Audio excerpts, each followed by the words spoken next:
livearena! Hey, Christian in the house with another Raid Chat Legends video. And today, guys, love's in the air.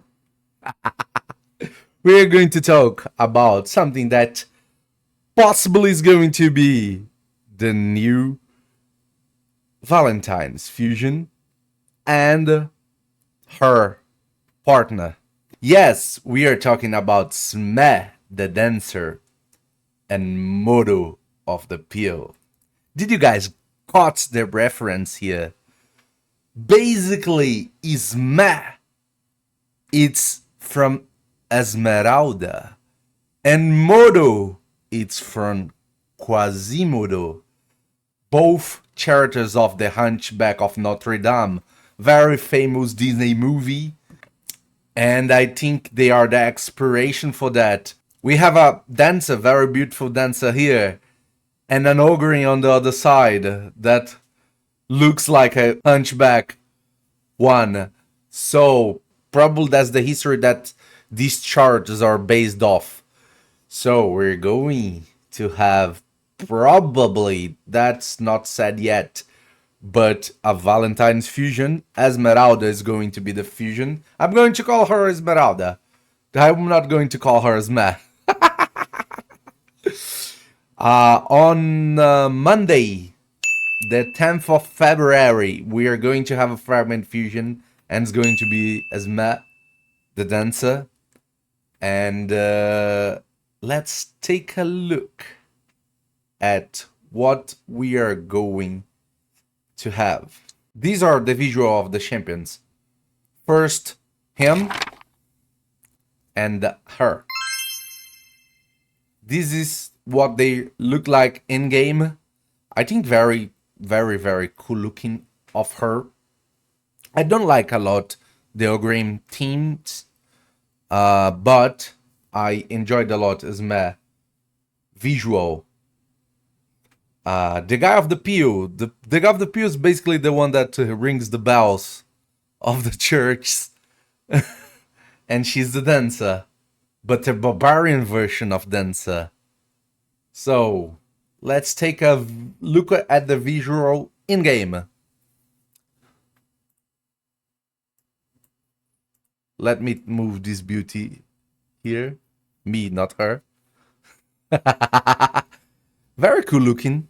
Very barbarian-like. Remembers me a lot of Armans. They are from the same faction.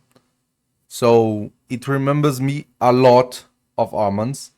Now Modo of the Peal. Ogrim with a lot of bells on his back. Is not Quasimodo, isn't it? So Ogrim-like looking. I don't like it very much. But what's more important about them? It is the skills. And we're going to take a look on what these champions are capable of and theorize how we can use them and if they are going to be powerful or not. Let's go straight to the first one. The first one we're going to talk is the fusion itself. A legendary champion from the Barbarian faction's Red Affinity Force support called Esme the Dancer. That's her looking. And let's see her kit. A1 Blade Juggler. Attack one enemy, places a 50% increase attack buff on all allies for one turn. The attack one enemy thing, not incredible, but AoE increase attack buff on a A1, it's a very interesting mechanic for support. So she can be very helpful, even more in PvE content. So I think that's a good A1, not insane, but good. I would say it's a 6 out of 10. Very good buff, AoE extended. So, interesting. Let's see, A2.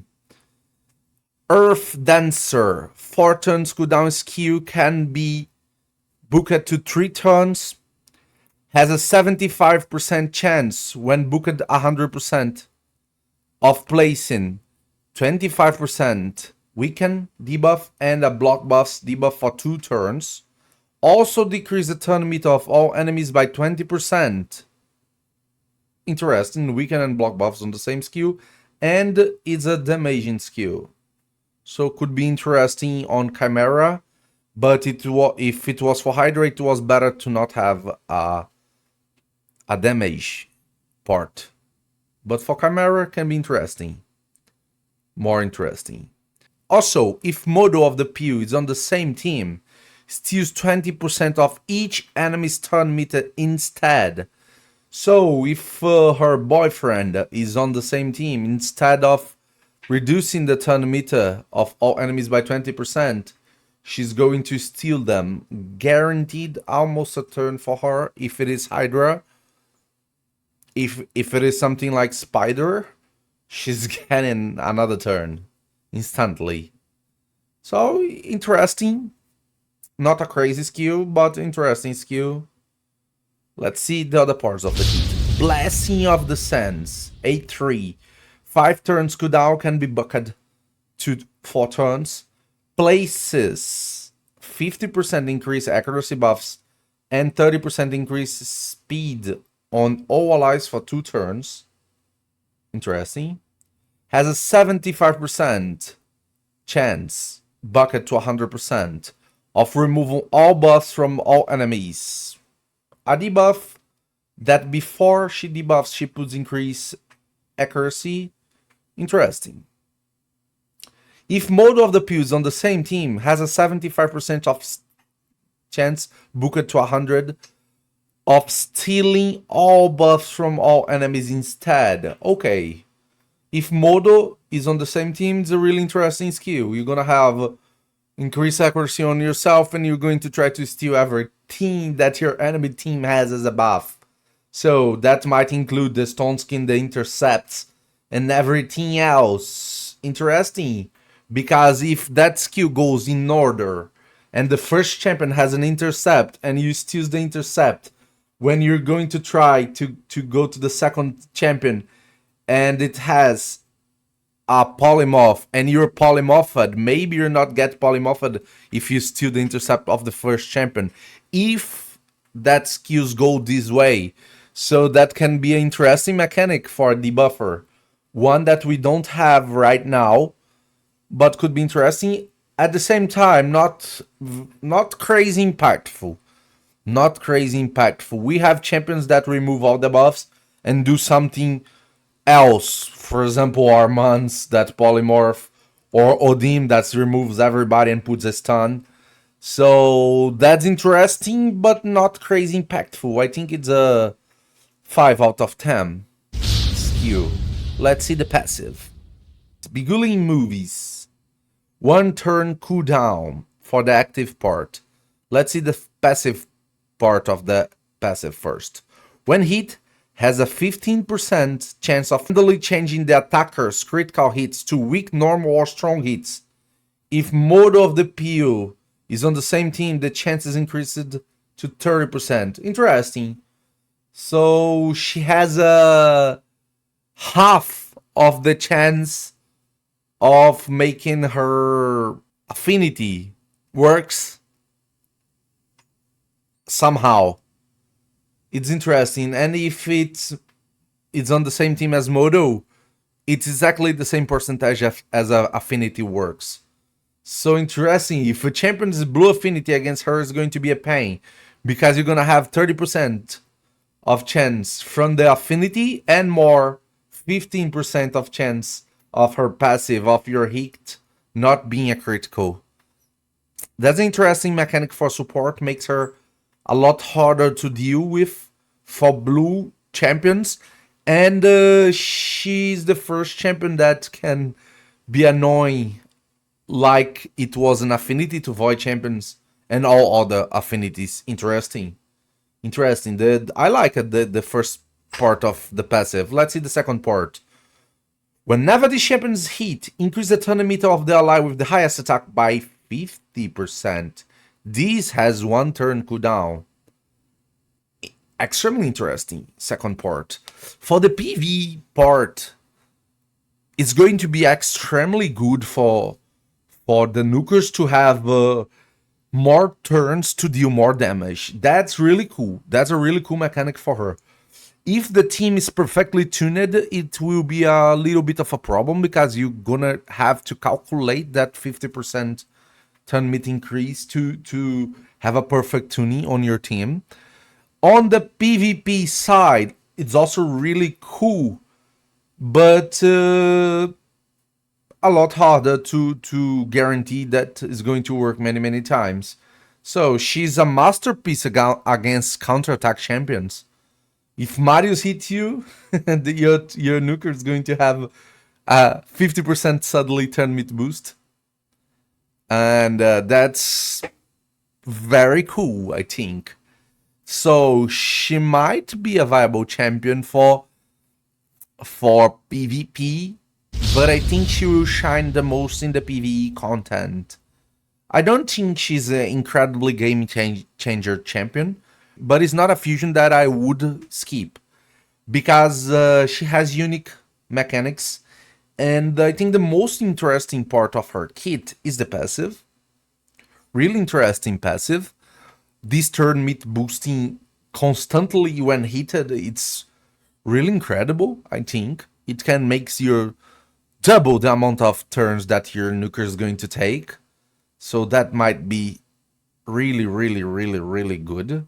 She lands very interesting buffs and debuffs by increased attack, increased accuracy, and increased speed. Also weaken and block buffs, which is really interesting. And she also has an increased ally speed aura by 19% on all battles. So overall, I think is a fusion that you should not skip, but at the same time, probably is not going to be game changer, but can be very helpful. Very helpful. Even more because of the passive. Even more because of the passive. The passive is really interesting. Really interesting. I think that's going to be maybe a Chimera champion. And it can be really good into boosting your damage on Chimera because of this active part of the passive. So do not let Esmeralda fly away from you. And now let's go to Quasimodo. This is Modo of the Peal. Quasimodo of the Peal. He's a legendary, also Force Affinity champion from the Ogreing faction. He will not be a fusion like Esmeralda. We don't know how we're going to obtain this champion. Probably shards or prisms or events, maybe a path, a hero's path, or maybe a deck of fate. I don't know if he's going to be somehow guaranteed, or you're just going to have to chase him with your charts. We don't have this information yet, but let's take a look at his kit to see if it's a viable champion. See if it's a champion that is interesting. A1 is Cool Clapper. Attack one enemy 2 times. Has a 50% of chance of placing decreased defense for 2 turns. When booked, 70% of chance. Normal A1, not something incredible. Let's see the A2. Ear Splitter, 4 turns cooldown. Attack all enemies. Has a 75% of chance. When booked, 100% of chance. And when booked, the 3 turns cooldown. Of placing a stun debuff for 1 turn. Interesting. Places an extra hit on enemies under stun debuffs. Interesting. So it's a AoE damage dealing skill with stun. And if the champions are stunned by the skill or are red stunned by any other means, it's a double hitter. If Esme is on the same team, will always places an extra hit and ignores 20% of each enemy's defense. Okay, so if Esme is on the same team, you're gonna have the extra hit always. And if Esme and the champions are stunned, this will be a a triple hit? I don't know. I think it will still be a double hit. If it's a triple hit and this skill has a good multiplier, can be a massive damaging skill with Esme, because it's also going to ignore 20% of the defense, so it's going to boost a lot the damage. That's something we only going to know when we test it. Hopefully, we're going to test it on the test server. A3, Peal of Breaking, 5 turns cooldown, can be bucketed to 4. Attack all enemies, will ignore shield buffs. Damage increases by 75%, while attacking enemies under stone skin buffs. If this attack removes one or more stone skin buffs, grants this champion next turn. Okay. So these champions has the blessing cracking roots inbuilt on this skill over here. This champion with this skill plus cracking roots might be a safe champion to break stone skins. So if that happens, this might be a new viable champion for the PvP, because we're going to have another source of breaking stone skin through raw damage. Which is really interesting, really interesting. And if he does break at least one stone skin, he will have an extra turn. So we might have a nuker that breaks a stone skin. And if you don't break it with these skills, but you break at least one, you're gonna have the chance of doing your other skill. And you might break the stone skins if you have cracking root on this champion. With the other skill, with the ear splitter.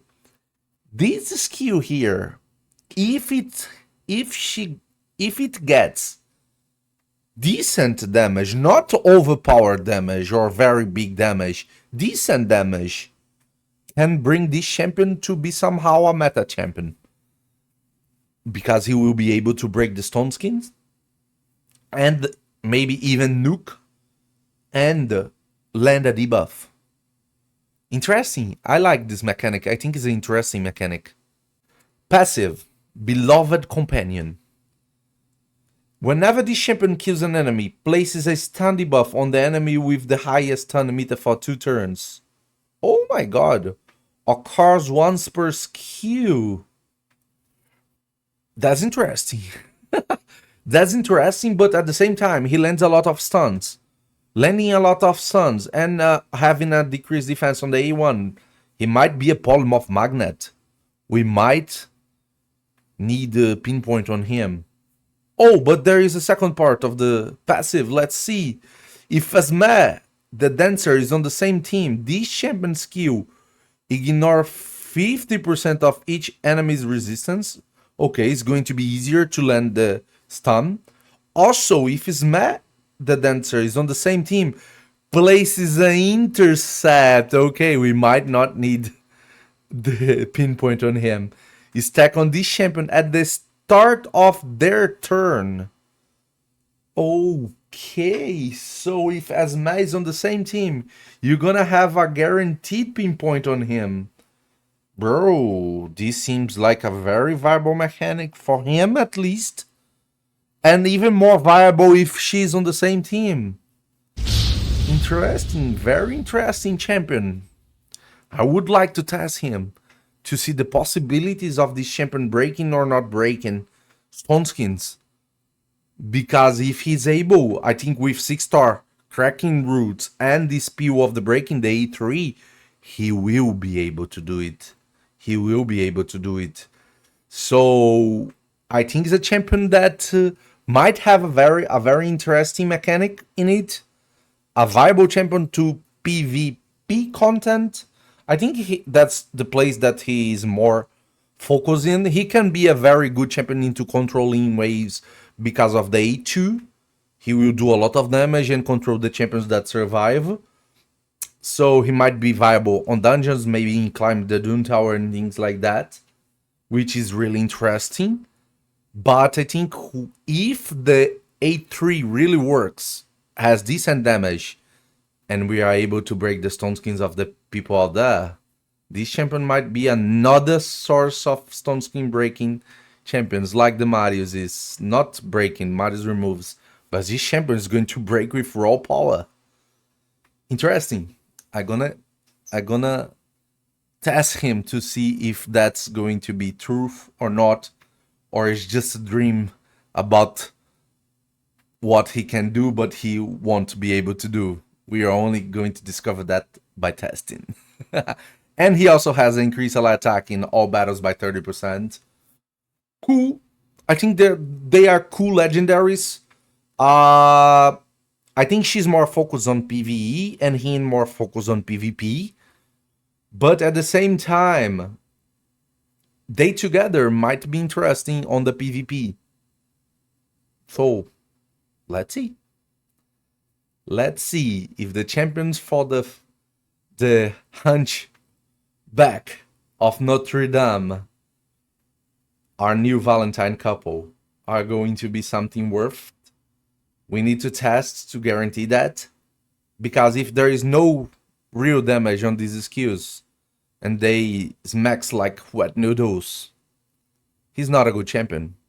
He becomes a very, very, very not very usable champion if he smacks badly. So the multiplier and the base stats of these champions are really important. They're gonna define if these champions are viable or not.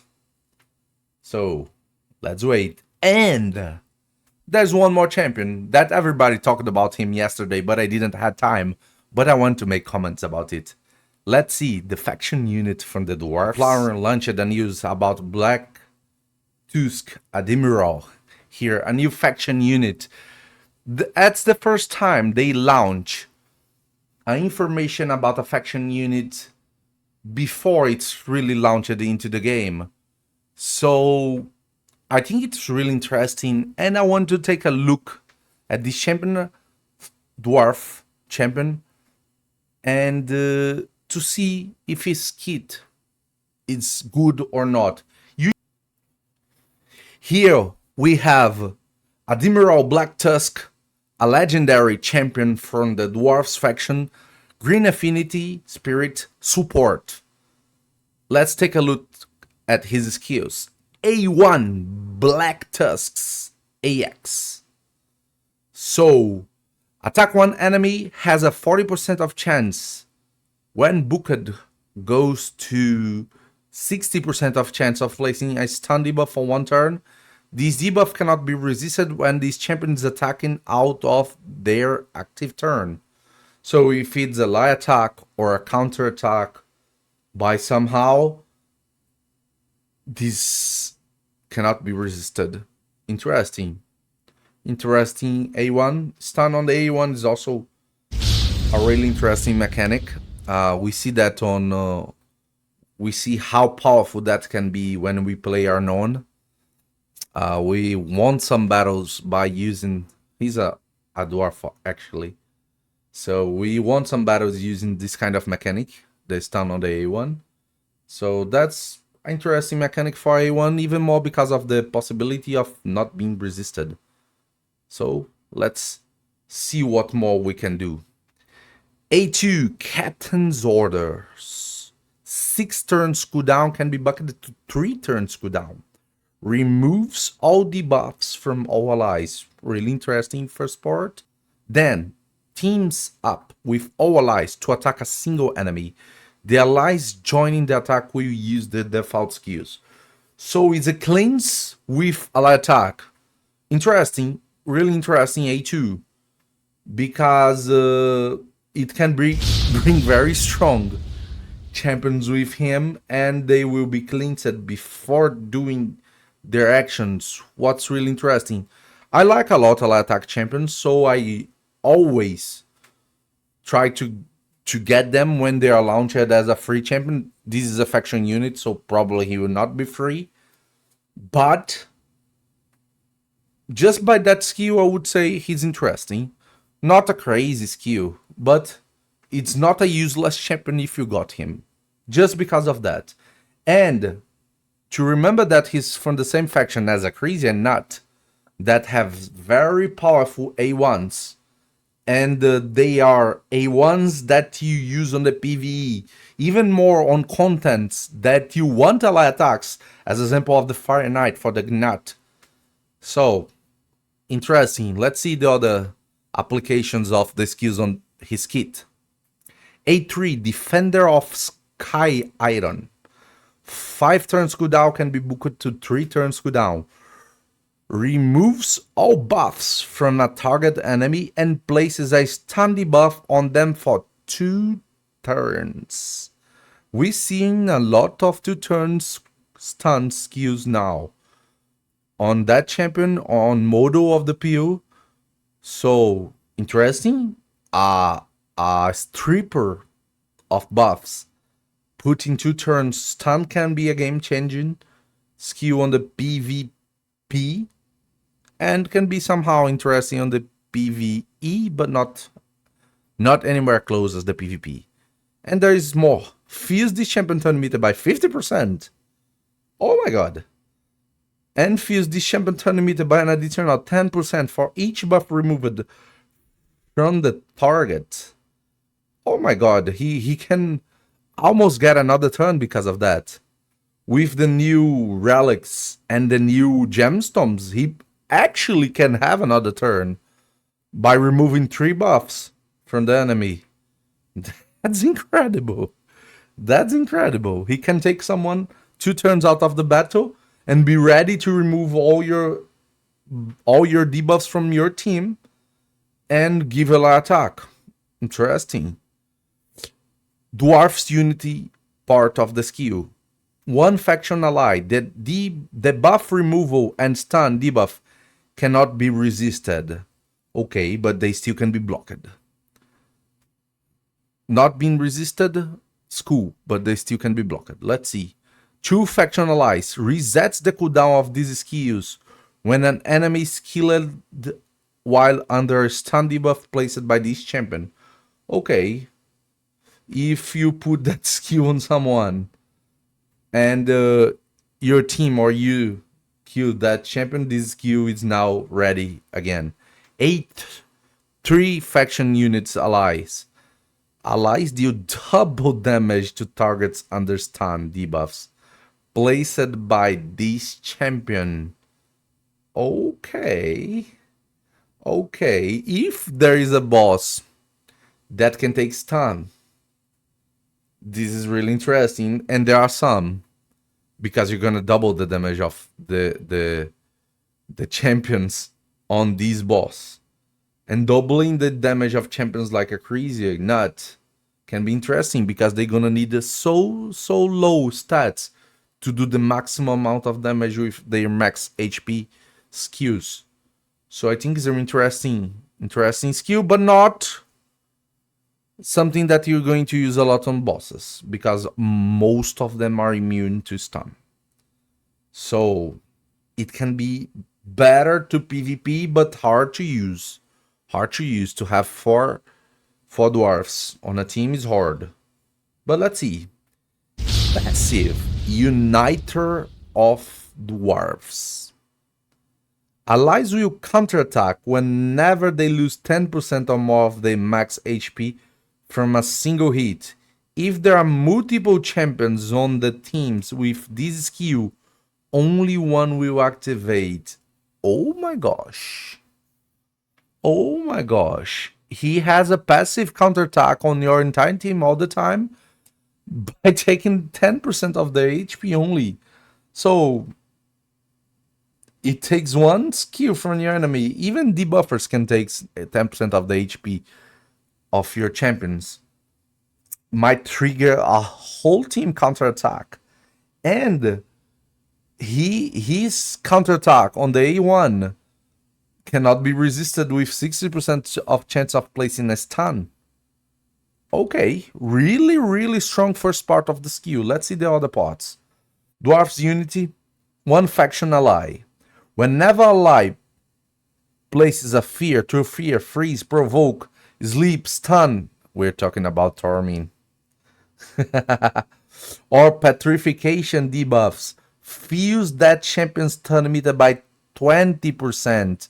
Oh my god, a machine gun of counterattacks with Torming. Oh my god. Occurs once per skills. If there are multiple champions on the team with these skills, only one will activate. Okay, so you're going to have counterattacks with your champions, and if they play NACC, probably, you're going to get 10 meat boost on them. Interesting. 2 faction allies. Whenever an ally is attacked, has a 50% of chance of placing a 15% decreased resistance debuff and a 30% decreased speed debuff on the attacker for 1 turn. If the ally is under block damage, unkillable, ally protection, or stone skin buffs, the chance increases to 100%. If there are multiple champions on the team with this skill, only one will activate. Okay. Interesting, but not crazy. I don't think it's good to put decreased resistance and decreased speed on the PvP, because you're going to be a polymorph magnet, and that's something passive. You don't control when you want to do it. It's an action of your enemy. So I don't like that part. But PvE wise, even more for Chimera, that seems really interesting for Chimera. But the other parts of the kit might not be that good for bringing him to Chimera. Unless the last part is very interesting. Let's see. 3 faction allies. 3 faction allies. At the start of each round, places a stone skin buff on all allies for 1 turn. If there are multiple champions of the team with this skill, only one will activate. Oh my gosh. Oh my gosh. Even on PvE, this champion becomes a threat to bosses or everything else if you have 4 dwarves on your team, including him. Because at the start of each round, everybody's going to have stone skin. Oh my god. So you can build the champions on the PvP without stone skin and using him. Oh my god, that's really cool for classicarena. Very risky for livearena, because you need 3 dwarfs to proc that. So it's interesting, but really hard to put that into a real situation. Really hard to put that in a real situation. So this champion has a very interesting mechanic. I think he's the first champion to put AoE stone skin. I think not. He's the first champion to put AoE stone skin. We have self-buff stone skins with some champions like Arbaz, and we have champions that put it when kill with Alio, but AoE stone skin, that's the first one. And really cool. But I don't think it's going to be viable most of the times, unless you really like to risk a team for livearena, for example, that has 4 dwarfs. They are powerful dwarfs for PvP. We have a reviver that's Senna. We have an extremely powerful nuker that is Arnon. We have a very annoying nuker that is Tormin. So by using that, you already have your 4 champions, including Admiral Black Tusk. So it's possible, but very hard.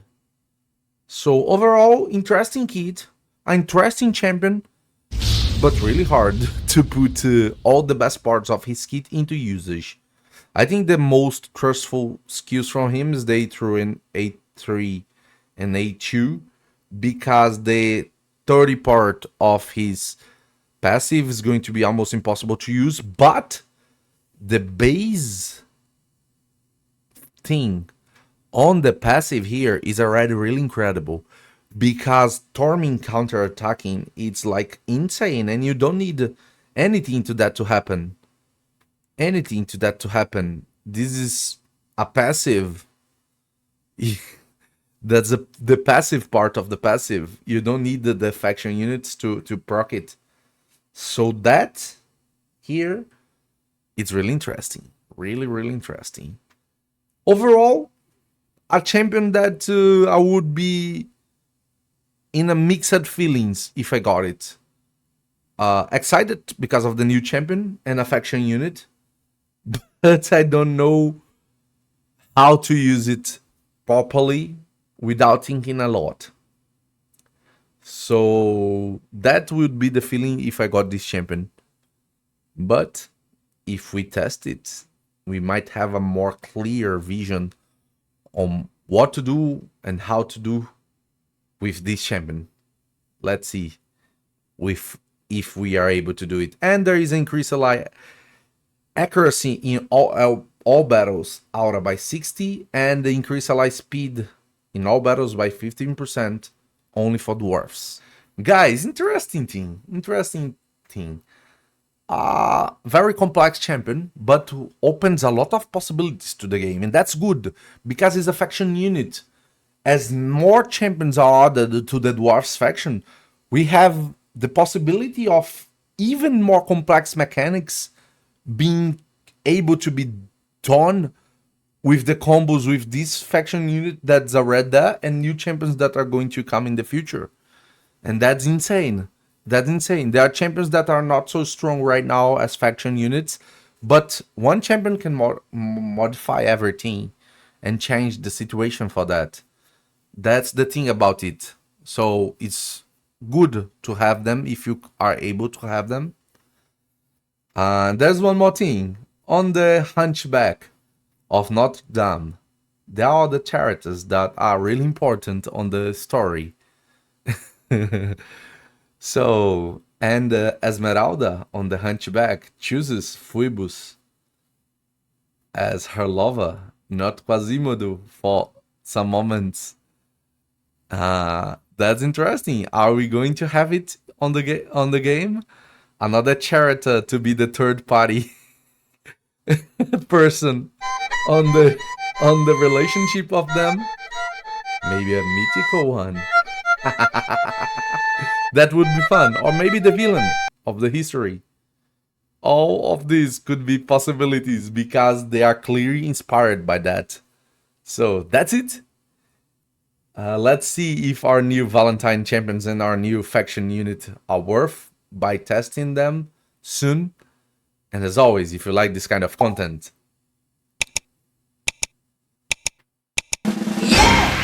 and remember, it's all about arena.